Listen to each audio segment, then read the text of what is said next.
우리 시간 같이 사도신경으로 신앙 고백하시면서 10월 첫날 또 우리 추석 우리 맞이해서 함께 예배 드리겠습니다.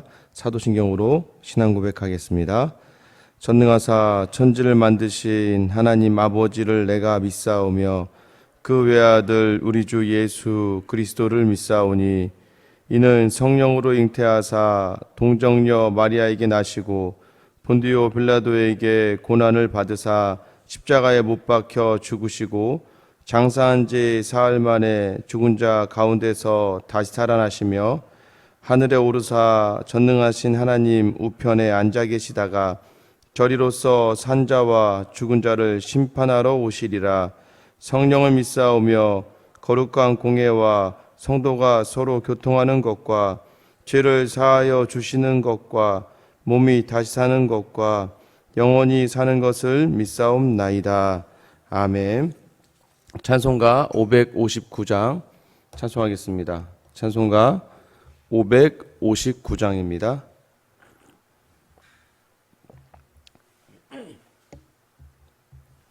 (559장) 찬송하겠습니다. 사철의 봄바람 불어있고 하나님 아버지 모셨으니 기름의 반석도 든든하다. 우리 집 즐거운 동산이라. 고마워라 임마누엘. 예수만 섬기는 우리 집. 고마워라 임마누엘. 복되고 즐거운 하루하루. 어버이 우리를 고이시고 동기들 사랑에 뭉쳐있고 기쁨과 서름도 같이 하니 한간에 조가도 천국이라. 고마워라 임마누엘.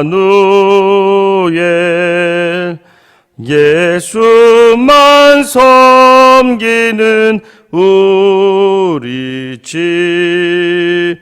고마워라 임마누엘.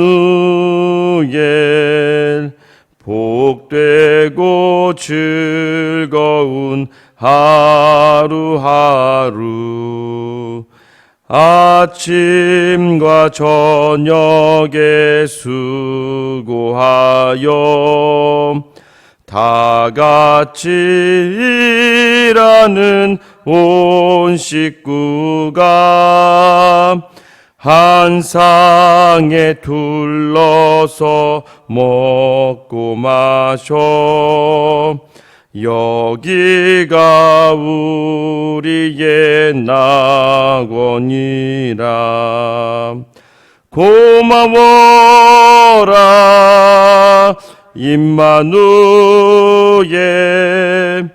예수만 섬기는 우리 집. 고마워라 임마누엘. 복되고 즐거운 하루하루. 아멘. 찬송가 383장 찬송 하나 더 부르겠습니다. 찬송가 383장입니다. 눈을 들어 산을 보니 도움 어디서 오나. 전지 지은 주 하나님 나를 도와주시네. 나의 발이 실족지 않게 주가 깨어 지키며 택한 백성 항상 지켜 길이 보호하시네. 도우시는 하나님이 내게 그늘 되시니 낮의 해와 밤의 달이 너를 상치 않겠네. 내게 화를 주지 않고 혼을 보호하시며 너의 출입 지금부터 영영 인도하시리. 아멘.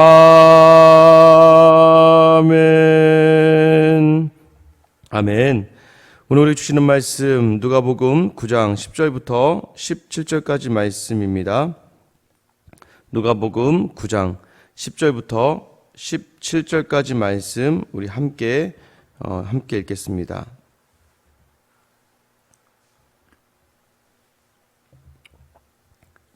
같이 한 목소리로 읽겠습니다. 사도들이 돌아와 자기들이 행한 모든 것을 예수께 여쭈니 데리시고 따로 벳세다라는 고을로 떠나 가셨으나 무리가 알고 따라왔거늘 예수께서 그들을 영접하사 하나님 나라의 일을 이야기하시며 병 고칠 자들은 고치시더라. 날이 저물어가매 12 사도가 나와 여짜오되 무리를 보내어 두루 마을과 촌으로 가서 유하며 먹을 것을 얻게 하소서. 우리가 있는 여기는 빈들이니이다.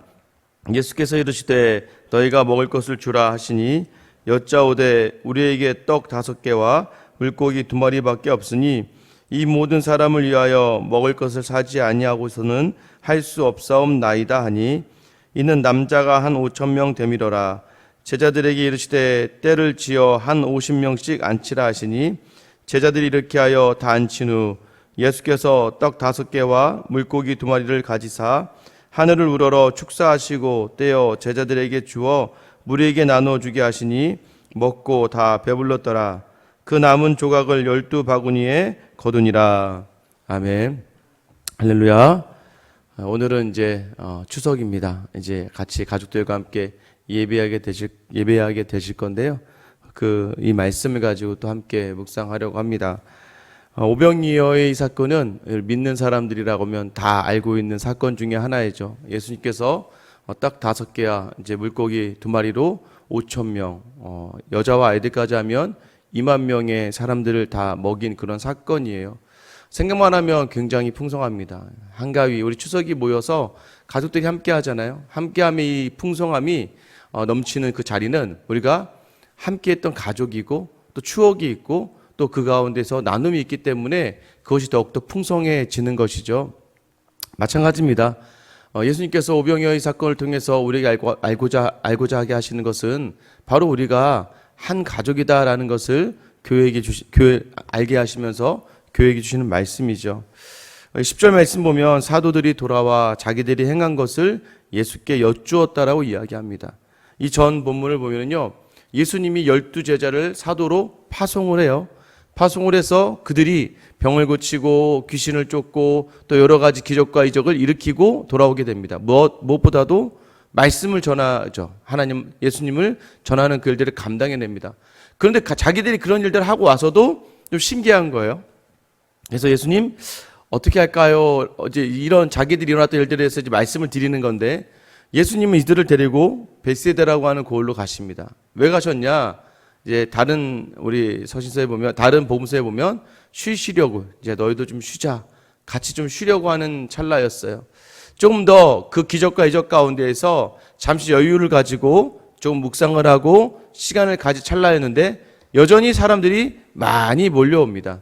어떤 사람들일까요? 병든 사람들, 또 아픈 사람들, 힘든 사람들이 이 제자들과 예수님께 몰려 나오게 되는 것이죠. 인생을 살아가면서 우리가 경험하는 일들이 참 많습니다. 근데 특별히 항상 어디에서나 힘들고 어려운 일들이 있어요.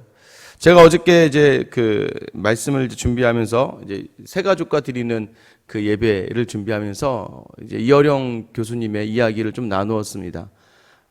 굉장히 유명하신 분이죠. 석학이고 이화여대 이제 석자 교수시고 또 이제 문화평론가이기도 하시고 책도 많이 쓰셨고 또 문화부 장관이죠.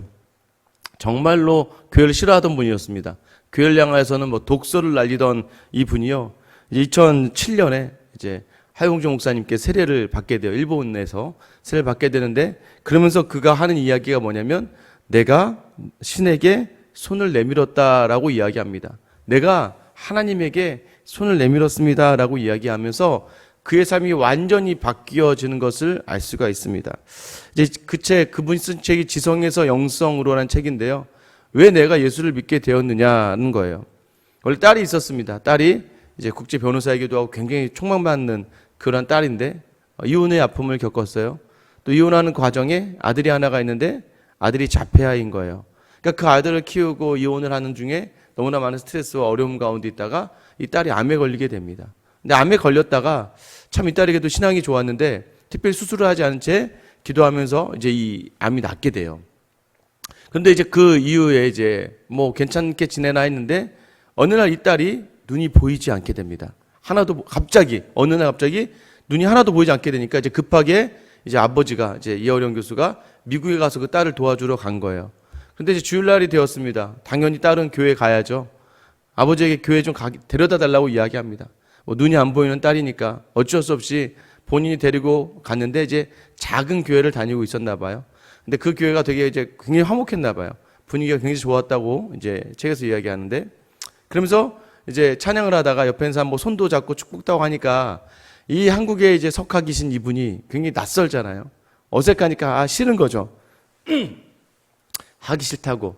딸이 옆에서 자꾸 하라고 하니까 어떻게 딸 뭐 말 안 듣는 아버지가 어디 있겠습니까? 계속 하라고 하니까 이제 어쩔 수 없이 본인도 손을 들고 손을 잡고 찬양을 하고 또 이제 눈을 감고 기도를 하는 찰나였는데 이제 그날 목사님이 다 무릎을 꿇고 한번 우리가 여러분의 소원을 한번 기도해 보자. 하나님이 들어주실 거다라고 이런 이야기를 해요. 그때 이제 이 이어린 교수가 믿거나 말거나 이제 자기는 그때 이제 그 자리에서 하나님께 기도를 하게 됩니다. 뭐라고 이야기하냐면 하나님 저하고 계약 하나만 하십시다. 만일 우리 딸이 다시 세상을 볼 수 있다면 그때부터 제가 가진 모든 능력 즉 글 쓰는 것과 입담을 하나님을 위해 쓰겠습니다. 이렇게 이야기합니다. 이렇게 기도를 해요. 약속을 해요. 근데 정말 얼마 후에 딸의 눈이 다 보이게 되는 거예요. 자기가 하나님께 간절해 그 순간만큼은 진솔하게 기도했던 기도를 하나님이 들어주시는 것이죠. 이것이 바로 이어른 교수가 경험했던 것이고 또 그 교수가 그 뒤로 이제 교회 나가기로 약속은 했으니까 자기 자존심 있으신 분들이잖아요. 약속은 했으니까 교회 어쩔 수 없이 교회 나가다가 예수님을 영접하게 되는 그 놀라운 경험을 하게 되는 거죠. 지금 뭐 웬만한 목사님보다 더 낫죠. 완전 확실하게 그 믿음을 전하는 삶을 살고 있어요. 이와 같은 일들이 지금 예수님과 예수님의 제자들에게 일어나고 있는 거예요. 많은 사람들이 몰려옵니다. 그들은 절실했어요. 간절했어요. 여러분 그렇지 않겠어요? 그 병이 있고 아프고 한 순간만큼은 간절했을 거 아니에요. 여러분 간절하게 나오고 정직하게 나온 그 마음을 하나님이 받으시는 거예요.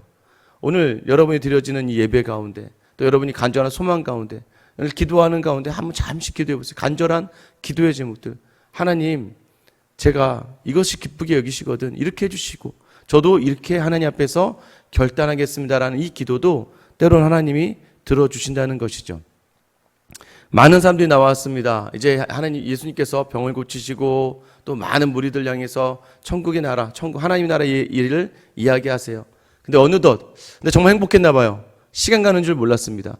한 오후 3시부터 6시 사이 이제 저녁이 될 즈음에 이제 제자들이 바라보니까 다 허기가 지거든요. 예수님, 이들을 마을과 촌에 보내서 좀 뭔가를 좀 먹고 와야 할 것 같습니다. 라고 이야기합니다.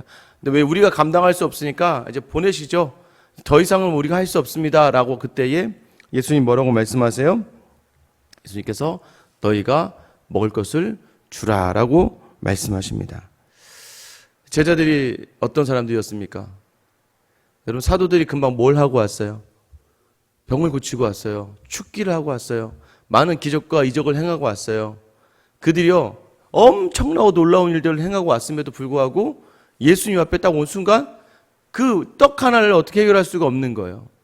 여러분, 여기서 우리가 알아야 될 것이 있습니다. 우리가 신앙이 아무리 좋아도요, 우리는 수시로 자주 그리스도에게로 향하는 삶의 자세가 필요합니다. 오늘 추석의 예배가 여러분에게 다시 한번 그리스도에게 향하게 할 수 있는 귀한 자리가 되기를 예수님의 이름으로 축원합니다. 그 자리에서 다시 예수님께 서 있는 거죠. 어떻게 합니까? 라고 이야기합니다. 그때서야 자기들이 얘기하는 건 우리가 떡 5개와 물고기 2마리밖에 없습니다 라고 이야기하죠. 어떻게 이걸 하라는 거예요? 어떻게 이걸 하라는 거야? 우리에게도 그럴 때가 있죠. 간혹 우리에게 믿음을 더 요구하시는 경우가 있어요. 그때마다 우리는 예수님 이걸 어떻게 하라는 거예요? 라고 할 수가 있습니다. 그때 예수님 어떻게 얘기하십니까? 명령을 해주세요. 50명씩을 따로 앉혀라. 딱 앉힙니다. 그 다음에 떡 5개, 그 다음에 물고기 2마리를 놓고 축사를 하십니다. 축복을 하세요.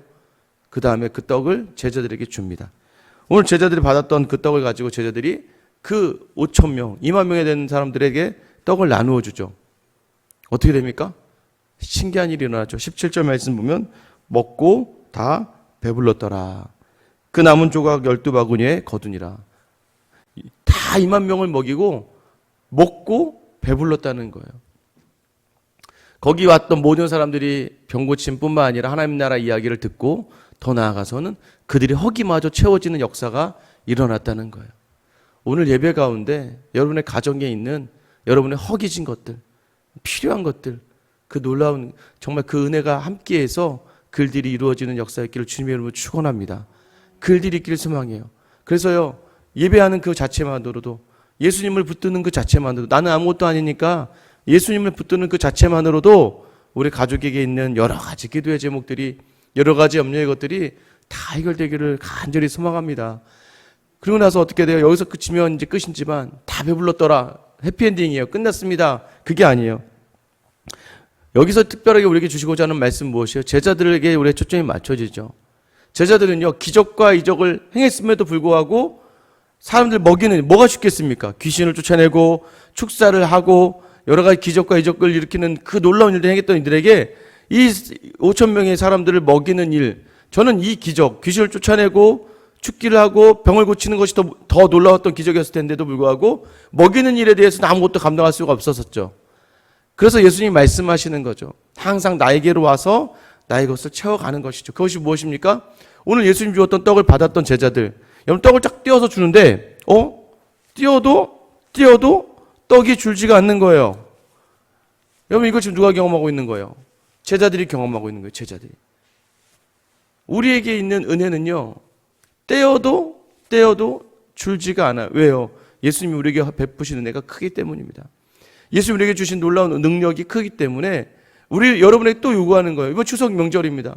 믿음의 가정에게 무엇을 요구하겠습니까? 우리에게 원하는 것이 무엇이에요? 섬겨도 또 헌신해도 또 포기해도 또 내려놓아도, 여러분 그것이 무엇으로 된다면, 예수 그리스도의 은혜로 된다면, 그리스도로부터 되는 거라면 줄지 않는다는 거예요. 마음껏 나눌 수 있다는 거예요. 예수님은 자신이 떼어도 줄지 않는 떡이다라고 이야기하세요. 그러면서 나는 생명의 떡이다. 이 얘기는 무엇이에요? 끊어지지 않는 생명, 영원한 생명. 결국은요, 부활의 주님으로 오시는 예수 그리스도 자신을 드러내는 그런 사건이었다는 거예요. 나는 영원한 영생의 떡으로 오는 예수 그리스도다. 나에게 생명이 있다. 그래서 오늘 우리가 가족이 모인 자리에서도요, 갑자기 내 자존심이 들어가고 내 욕심이 들어가고 내 유익이 들어가면요, 그 자리는요 100% 갈등의 자리가 될 수밖에 없습니다.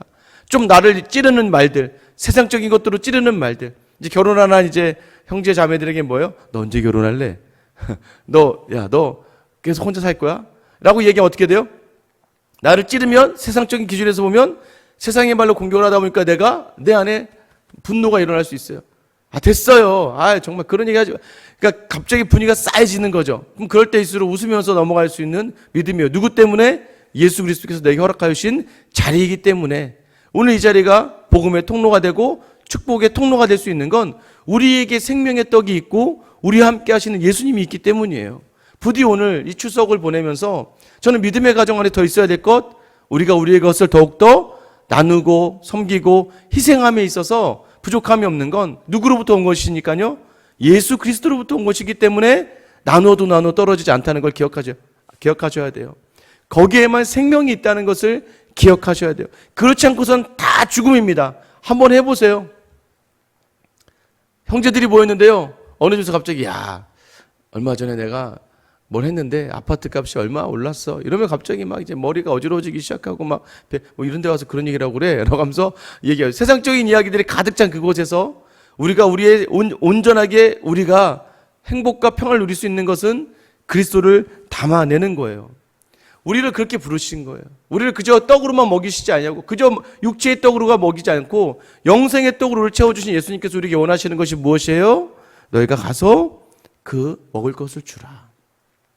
이제 이어령 교수가 완전 달라졌습니다. 그 뒤로요, 여러분 이분의 변화가 엄청난 영향을 줍니다. 저는 그래서 항상 기억하고 있어요. 한 사람이 변화될 때 그 사람만 변화되는 것이 아니라 그 사람을 통해 많은 사람들이 변화된다는 걸 아셔야 돼요. 그래서 그 사람을 통해서 하나님은 뭘 원하세요? 떡을 주기를 원하시는 거예요. 그래서 이어린 교수가 그 다음부터 막 복음을 전합니다. 근데 복음을 전하면서 어떤 자리에서 나아가냐면, 이제는 그가 이제 삶의 마지막이라는 이제 인터뷰를 통해서 이런 글을 합니다. 어떤 이제 자기 소견, 믿음에 대해서 얘기했더니, 이제 이 이어린 교수가 이제 88세거든요, 올해. 내가 88세 동안 받았던 모든 것들, 지성, 건강, 동, 이거 전부 다 보니까 하나님이 주셨다라고 고백해요. 자, 그 다음에 그러면서 또 하나님이 내게 주신 귀한 이 구원은 내가 예수를 믿게 된 것은 정말 소경되었던 딸의 기적이 아니다. 그러니까 그때는 약속 때문이라는 거죠. 딸이 나았으니까 내가 그 기적 때문에 약속한 게 있으니까 교회 나왔었지만, 그러나 진짜 기적이 있었는데 그 기적이 무엇이냐면 어쩔 수 없이 나간 그 예배를 통해서 주시는 말씀들, 그 말씀 통해서 내게 다가오신 예수 그리스도, 무엇이냐? 생명의 떡 대신 예수 그리스도, 부활하신 예수 그리스도, 우리에게 영원한 생명을 허락하시는 예수 그리스도, 그의 부활이 진짜 기적이다라고 이야기하는 거예요. 왜냐하면 그가 다시 재림하셔서 천국에서 영생을 누리고 영생을 누리게 하시는 것이 진짜 기적이기에 내가 하나님을 믿습니다 라고 이야기하면서 이제 부활 신앙으로 나아갑니다. 지금도 여전히 자기와 같은 엄청난 지성인들에게 이 지성이 아무것도 아니라는 것을 증명하고 다니면서 글을 쓰시고, 또한 강연을 여시면서, 또한 집회에 참여하시면서 지금은 많은 사람들에게 떡을 주는 그 역할을 감당해내고 있는 것이죠. 오늘 믿는 우리에게 주시는 이 말씀이 무엇입니까? 추석 연휴 좋아야 돼요. 여러분, 가족끼리 모여서 싸우지 마세요. 가족끼리 모여서 뭐 진보니 보수니 이 정치 가지고도 싸우지 마시고요. 또 가족끼리 모여서 누군가 서로 비교하며 판단하며 싸우지 마시고요. 그래도 추석만큼은 우리가 맨날 이런 얘기 하지 않습니까? 한과 이만 같아라. 왜 그렇습니까? 풍성함이 있는 곳에서는요, 어때요? 갈등과 싸움이 없어요. 여러분이 오늘 이곳에서 이 예배를 통해서 예수 그리스도의 풍성함을 담아내면요, 갈등이 없어야 돼요. 분쟁이 없어야 돼요. 저는 믿음으로 여러분, 이 자리에 선 여러분들이 이 10월 한 달, 오늘 첫날이에요. 정말 추석을 끼고 첫날인데, 이 추석이 낀 이 한 달과 오늘 이 추석 연휴가 예수님 때문에 풍성한 여러분으로 말미암아, 떡을 나누어 주는 여러분으로 말미암아, 여러분 좀 힘들고 어려우셔도 그 자리가 생명을 살리는 자리인 줄 믿으시며, 오늘 예수님이 주시는 말씀, 너희가 떡을 줘라. 오늘 여러분 선 자리에서 이 떡을, 이 생명의 떡을 마음껏 나누는 삶, 이번 한 달 동안 그 생명의 떡을 마음껏 나누는 귀한 삶, 그래서 여러분으로 말미암아 여러분의 가정과 교회가 풍성하게 채워지는 그런 귀한 역사가 있는 오늘 추석 예배, 또 이 10월 한 달이 될 수 있기를 예수님의 이름으로 축원합니다. 제가 기도하겠습니다. 제가 기도할게요. 하나님, 오늘 이 자리에서 우리에게 영생의 떡으로 오신 예수 그리스도가 있게 하심에 감사합니다. 그 예수님이 아니었더라면 우리의 삶이 어찌 이렇게 평안하고 풍성할 수 있었겠습니까?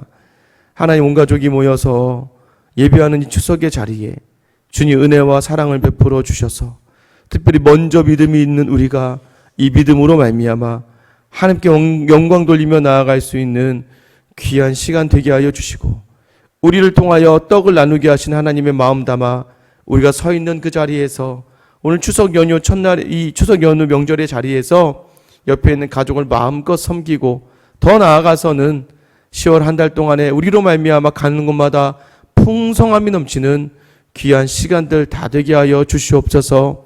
이 시간 나오며 마음 다해 드리는 예물 받아주시고 하나님이 마음 다해 드리는 모든 삶을 통하여 하나님이 정말 배배로 채워주시고 하늘의 신령한 목과 땅의 기름진 복으로 모든 삶의 모든 것들 염려 없이 살아갈 수 있도록 하나님이 풍성하게 채워 주시옵소서. 예배하는 모든 가족들에게 늘 하나님의 그 영원한 떡 대신 예수 그리스도의 은혜가 넘쳐나길 간절히 소망합니다. 이제는 우리 주 예수 그리스도의 은혜와 하나님의 크신 사랑과 성령님의 감화감동 교통 인도하심이 오늘 추석을 맞이하며 예배하는 또 10월 첫날을 기념하며 예배하는 다시 한번 나에게 영원한 생명 되신 예수 그리스도를 마음에 담아 내 가족과 내가 선 곳에서 나누고 섬기고 사랑하며 이 생명을 살리기로 작정하는 하나님의 성도들 또한 이 가정 위에 이 교회 위에 이제로부터 영원까지 함께 하시길 간절히 축원하옵나이다. 아멘.